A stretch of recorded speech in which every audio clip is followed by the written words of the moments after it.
Hello, Algebra 1. This is going to be a video lesson on 8.7 Day 3 notes, and it's all on vertical motion problems, which are real-world problems involving what we've been doing in class. So we're going to be on page 56 today, so make sure you've got your workbook paper, page 56 out in front of you, and you can take notes as we do this together. Numbers 1 and 2 on the warm-up, I'd like you to actually pause the video and try on your own. Check for a GCF and then ask yourself, can I do product sum? And then do slide and divide if you need to. Remember that because it's equal to 0, you want to then use the zero product property, branch off, set them all individually equal to 0, and then you should have x equals as your answer at the end. So go ahead and pause the video, try 1 and 2. Okay, so here are answers for the warm-up problems. For number 1, there is no GCF, and because of the 10, we're forced to use slide and divide. So we slide the 10 over, and that's where the 30 comes from. We then use product sum, negative 15 and positive 2 works, but then don't forget to divide by the 10 that you originally slid over. 15 over 10 reduces to 3 over 2, 2 over 10 reduces to 1 over 5. Slide the denominators back in front of the x's for the 2 and the 5, and then branch off and set them each individually equal to 0. Okay. For number 2, you first have to get it equal to 0, so subtract the 26x to be in the middle between the 10x squared and the 12. So those 3 pieces can be written in standard form on the left-hand side of the equation. We do have a GCF of 2 here, so I take the 2 out, and by dividing all 3 pieces by 2, I get 5x squared minus 13x plus 6, but because of this 5 in front, I'm forced to do slide and divide. So I slide that 5 over, and I multiply it times the 6, and that's where my 30 comes from. Just like number 1, we're going to use negative 15 and positive 2. It's kind of a coincidence that both of those had the same factors. And then don't forget to divide by the 5 here. So we divide that by 5, divide that by 5. This time, negative 15 divided by 5 becomes a negative 3. 2 over 5 does not reduce though, so I take that 5 and I move it in front of the x, and that's where the 5x plus 2 comes from. Don't forget we had a GCF in front that technically should be brought down. However, when we branch off and set them equal to 0, 2 does not equal 0, so that 2 kind of gets thrown in the trash, just like we've talked about. The x minus 3 becomes x equals positive 3, because you would add 3 to both sides. And this one you would get negative 2/5 as your answer. So hopefully you got those right. If you did not, please reach out and meet with either myself or Mrs. Sartain for some extra help, okay? All right, what we're gonna do now is we're gonna take a look at 2 word problems, and that's all we'll do is 2 word problems, and then you guys will have a couple of word problems for homework tonight. So make sure you're taking good notes along the way, because I will be asking you to take a picture of your notes when you're done and turning those in to show us that you watched the video. So let's read this together.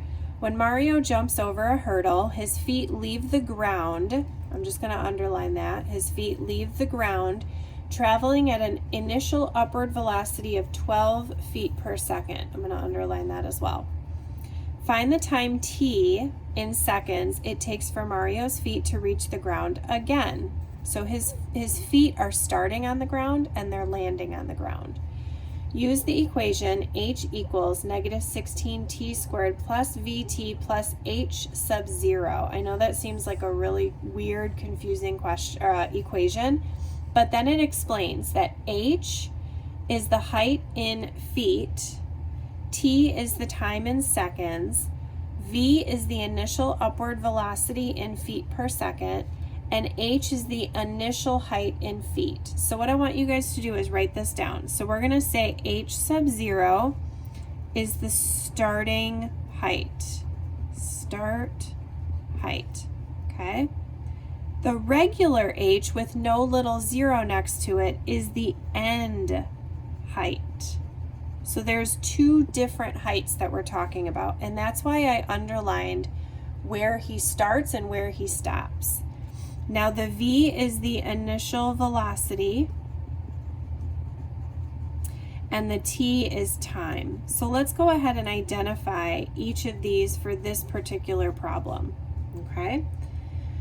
So let's talk about the starting height of Mario. Mario leaves the ground. If his feet started on the ground, then the starting height would be 0.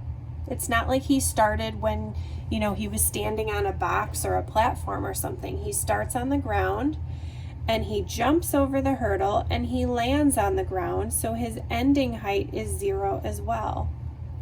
Okay? Now then it tells me the velocity is 12 feet per second. So I'm going to go ahead and put 12 there. And it says find the time. So that's what we don't know. That's what we're looking for. So I'll put a question mark there. So I'm going to take this equation and I'm going to take these numbers and I'm going to put them where they belong in the equation. Okay? So the regular h is 0. And then we have negative 16. That's always going to be negative 16. The t squared we don't know, plus the velocity, which is 12. And then again, we don't know the t, okay? Plus the h sub 0 is 0. So actually, I'm going to erase my plus because it would be kind of silly to write plus 0, wouldn't it? I could, but it would just look silly. That's not necessary to put a plus 0 at the end. So this is the equation that we need to solve, okay? What I want you guys to do is anytime you're encountered with a problem like this, I want you to reference your factoring flowchart. Always check, is there a GCF?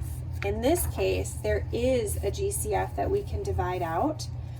The smaller number is 12, but you can't divide 16 by 12. The next number that we would try as a factor of 12 is 6, but that doesn't work either. 16 divided by 6, but 4 works. And keep in mind, my leading coefficient is negative, so I'm going to make it a negative 4. And here we've got t squared and we've got a regular t. Always take the smaller amount of t's, so I'm going to put that there as well. So let's go ahead and take that GCF out. I'm going to divide by negative 4t. Now because our GCF is negative, we're going to have to be extra careful with our signs here. So make sure you write the negative 4t out front, and let's divide. Negative 16 divided by negative 4 is a positive 4. And then subtract your exponents. T squared over t to the first is just a regular t. Now positive 12 divided by negative 4 is a negative 3. And in this case, the t's cancel. So I'm done with my factoring. Okay? Now I use the zero product property and I branch off and I set them both equal to 0. This one's pretty basic. I just divide by negative 4 and I still get 0. Okay. Remember, t is time in seconds. So one of our answer is t equals 0 seconds. This one I would add 3 and then divide by 4. So my other answer is 3/4, or it might be better to write it as a decimal with a real world problem, seconds.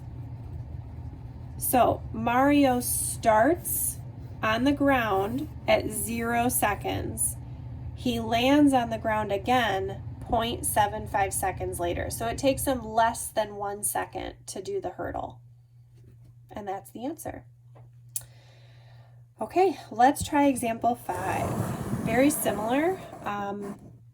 We'll be using the same equation as you can see right here. So this one might not go, the setup I think won't take as long for this one. However, the solving for this one takes quite a bit. I'm not sure how to pronounce his name. I'm just going to say Mr. N. His science class built a model rocket for a competition. When they launched their rocket outside the classroom, the rocket cleared the top of a 60-foot high pole and then landed in a nearby tree. If the launch pad was 2 feet above the ground, the launch pad is 2 feet above the ground, the initial velocity of the rocket was 64 feet per second, that's the velocity, and the rocket landed 30 feet above the ground. How long was the rocket in flight? So if you can imagine, let's say here's the ground. We've got this platform, okay? And then it landed 30 feet above the ground, so maybe it landed in a tree or something. Okay, so the rocket started here. I'm just going to use an arrow. And it was launched, and it landed, it cleared some sort of a pole. This is a 60-foot pole. We'll just say it's a flagpole. It cleared the pole, and then it landed in the tree, maybe right there. So that's visually what's happening with the rocket right now. What we need to do is we have to figure out what's the starting height, what's the ending height, and what's the velocity. And then we're going to use that information to help us solve for t. So the starting height with the little 0, it says if the launch pad was 2 feet above the ground. So that means the starting height is 2 feet because it's up above the ground 2 feet. The landing height is here. The fact that it cleared a 60-foot pole, we don't need that information. It doesn't matter whether it cleared a 60-foot pole or not. We just want to know where did it start and where did it end. They told us that it landed 30 feet above the ground, so the ending height is 30 feet up in the air. And then they said the velocity was 64 feet per second. So now let's take these three numbers and put them into the equation where they belong, okay? So regular h comes first, so I have 30 equals. And then I've got -16t squared plus the velocity, which is 64, keep the t with it though, plus the h sub 0, so plus 2, okay? And now we have to solve this equation. So remember, we want it equal to 0 all the time. So let's move this 30 off to the other side to be with the 2, so that now we have 0 equals. 2 minus 30 is a -28, okay? All right, so remember, always check your flow chart. Check for a GCF first. In this case, there is a GCF of -4, okay? All right, so let's take that -4 out. Be very careful with the signs. So we have 0 equals. Write the -4 in front. We've got -16 divided by -4, which is 4. 64 divided by -4 is a -16. -28 divided by -4 is a +7. Now, because I still have a number here in front of the t squared, I have to do slide and divide. So I've got the -4 out front, slide that 4 over, and that gets me 28. Now I need to find two numbers that will multiply to 28 and also add to -16. They happen to be -14 and -2. Don't forget to divide by what you originally slid over. So divide both sides by 4, or not both sides, but both factors by 4. Now I reduce. 14 over 4 becomes 7 over 2. 2 over 4 becomes 1 over 2. Now I slide my denominators back in front. Let me slide my device down here a little bit. All right, and now I've got 2t minus 7 and 2t minus 1. Now I branch off and I set them all individually equal to 0. This one gets thrown in the trash, okay? This one, I would add 7 and then divide by 2, so I get 7 over 2. This one I would, let me write it down first. This one I would add 1 to both sides and then divide by 2, so I'd get a positive 1/2. Now we do need to add units, so remember what they were asking for, okay? The question here says, how long was the rocket in flight? Okay, how long was the rocket in flight? So it started after 1/2 second, so maybe it took a half of a second for the fuse to light on the rocket, but then it landed 7/2 seconds. Okay, so what I'm going to do is turn that into decimals. So it launched at the 1/2 second, which is 0.5 seconds, and it landed 7 divided by 2 is 3.5. So it landed 3.5 seconds later. So how long was it in the air? Well, all we have to do is subtract those two. If it was launched a half a second after the flame or the fuse was lit, and then it landed 3.5 seconds later, it was in the air for 3 seconds. Okay, so sometimes you have to take your two final answers and do a little bit of math with them to be able to answer the right question. All right, guys, so that is all I have for you. Now for what you need to turn in today, make sure that you took notes and that you turn in your notes first of all. That's going to be an assignment. And then on the back of this paper, I want you to do number 1 and number 3.